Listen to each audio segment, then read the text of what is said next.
Yo guys, apa kabar? Semoga baik-baik aja lah ya. Oke, di video kali ini aku mau membahas requestan dari kalian lagi nih, yaitu seluruh ras yang ada di anime Fairy Tail. Nah, berhubung ras di anime ini banyak banget, sekitar 48-an, kayaknya aku bahas setengahnya dulu kali ya, biar nggak kepanjangan juga sih. Soalnya udah deadline nih guys, belum lagi bahas yang lain. Ya udah, kalau gitu nggak usah berlama-lama lagi, langsung aja. Ini dia seluruh ras yang ada di anime Fairy Tail bagian pertama.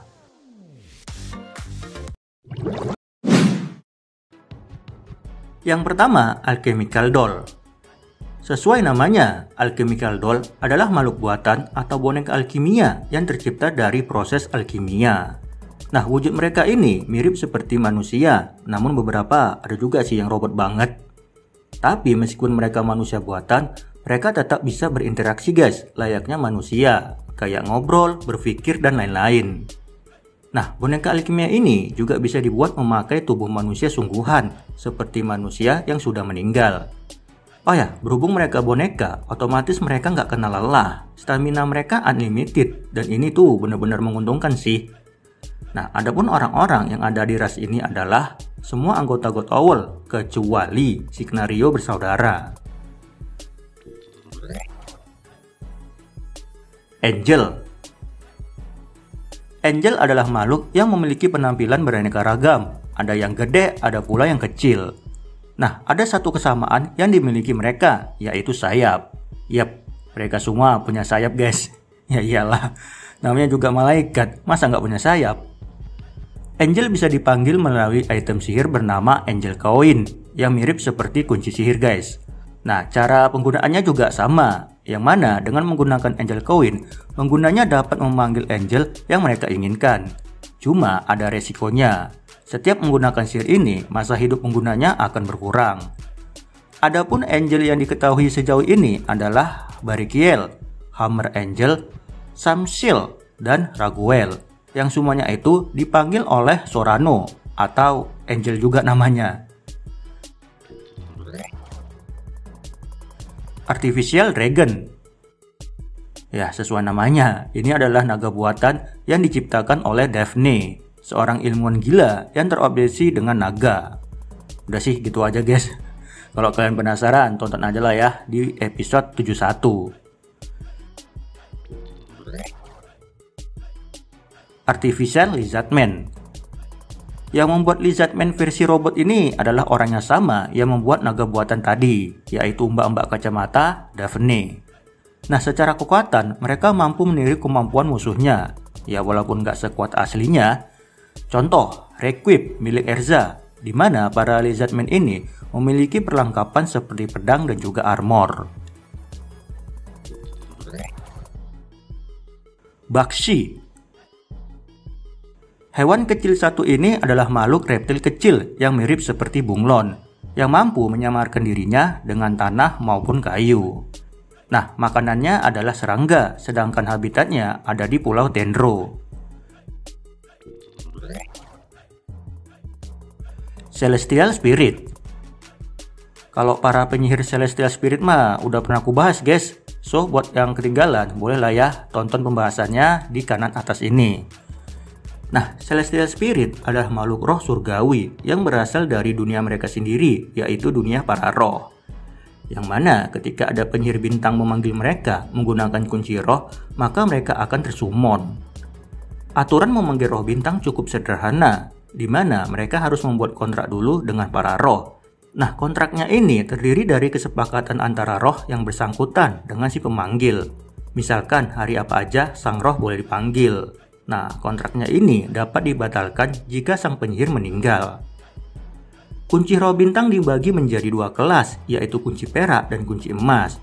Khusus untuk kunci emas, pemiliknya ada dua orang guys, yaitu Lucy yang memiliki 10 kunci, dan Yukino yang punya 2 plus 1 kunci bintang ke-13. Clipper. Clipper adalah hewan yang spesiesnya itu merupakan seekor burung. Habitatnya itu ada di Pulau Dendro dan memiliki ciri-ciri agak besar. Punya jambul berwarna merah dan memiliki tubuh berwarna hijau. Nah, tapi kalau dilihat-lihat sih kok mirip ayam ya?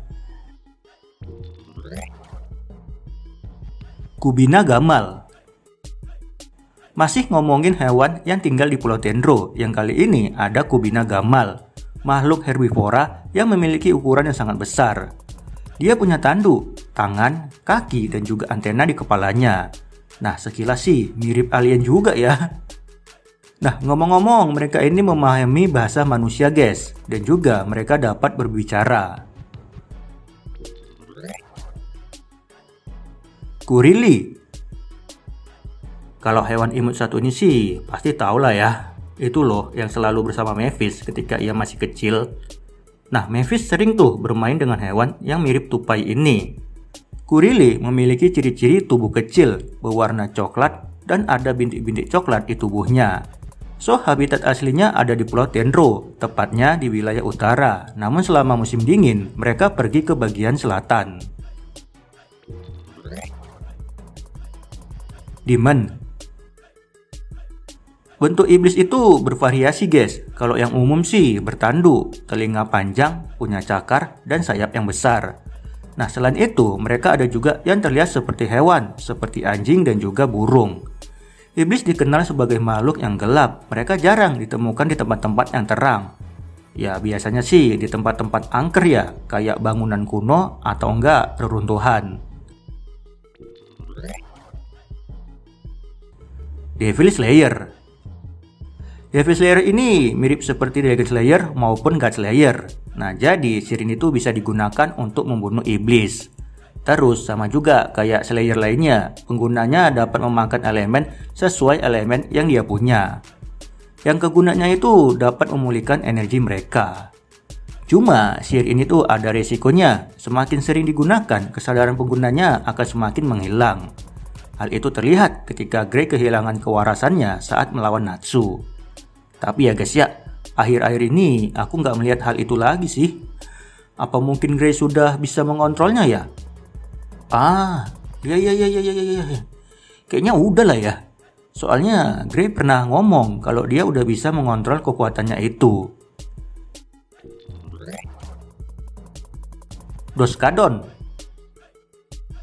Hewan yang mirip T-Rex ini adalah makhluk karnivora yang memiliki ciri-ciri badan gede, sisik dari atas kepala sampai ekor, dan memiliki bagian bulat menonjol di bagian depan kepalanya, yang digunakannya untuk bertahan maupun menyerang.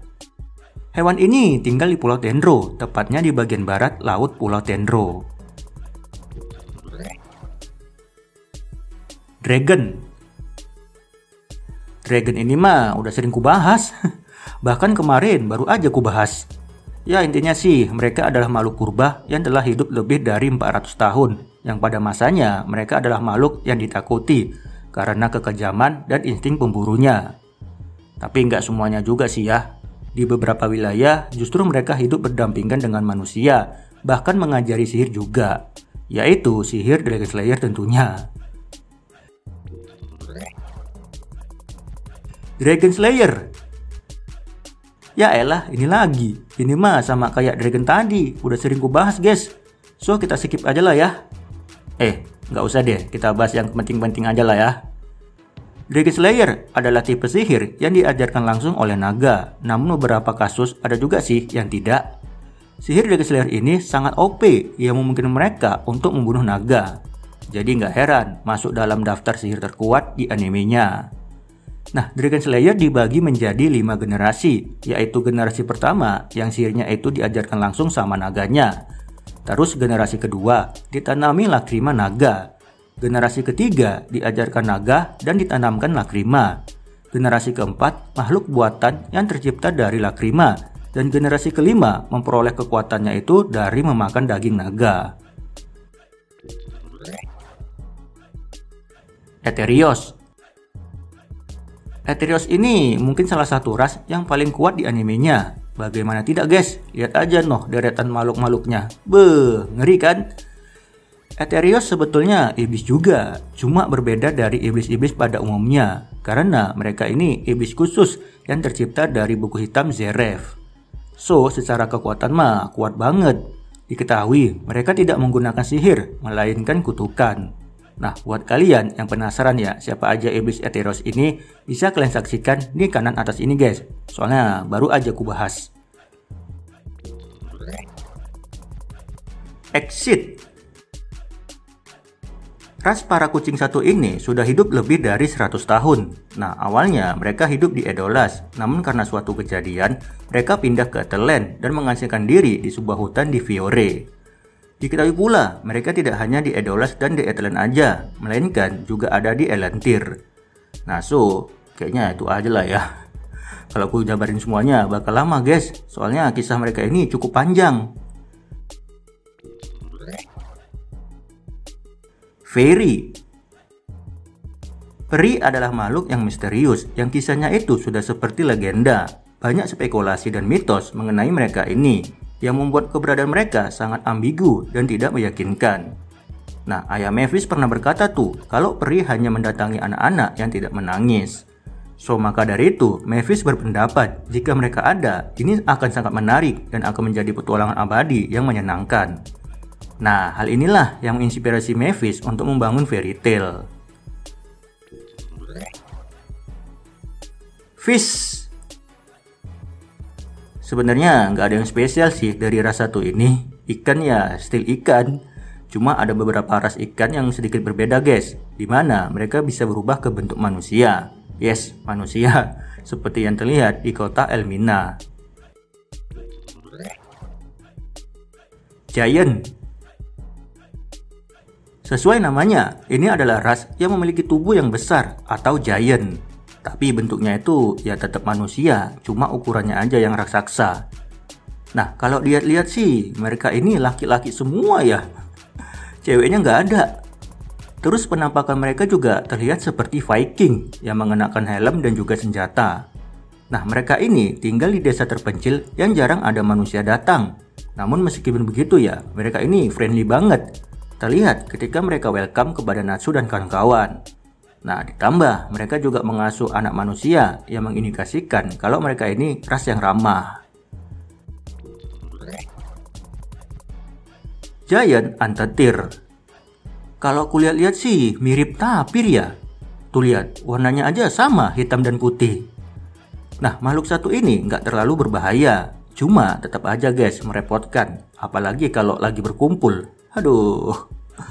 Mereka ini laku dijual loh guys. Bahkan harganya itu mencapai 200.000 jewel. Wow, bisa auto tajir nih. Giant Sea Slug. Giant Sea Slug atau siput laut raksasa adalah hewan liar dan berbahaya yang akan menyerang siapa aja yang mendekati habitat mereka.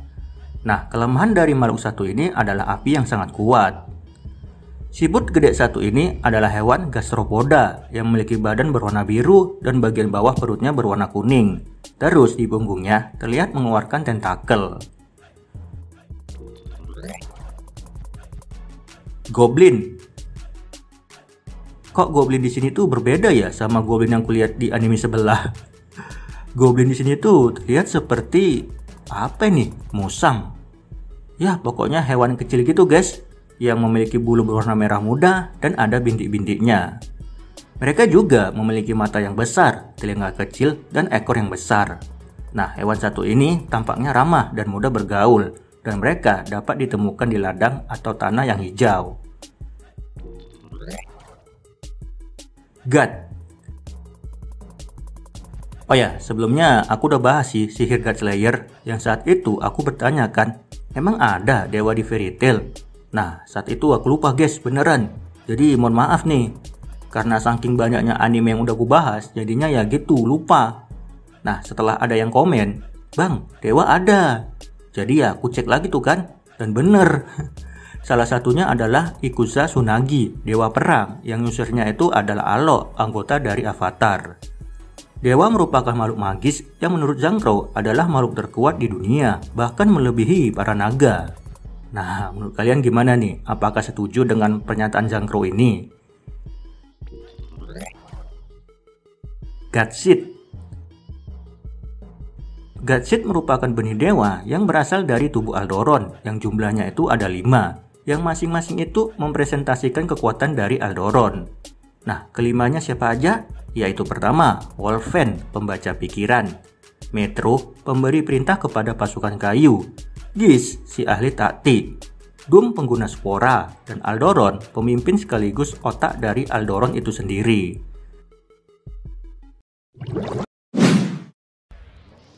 Baiklah teman-teman, itu dia tadi pembahasan mengenai seluruh ras yang ada di anime Fairy Tail.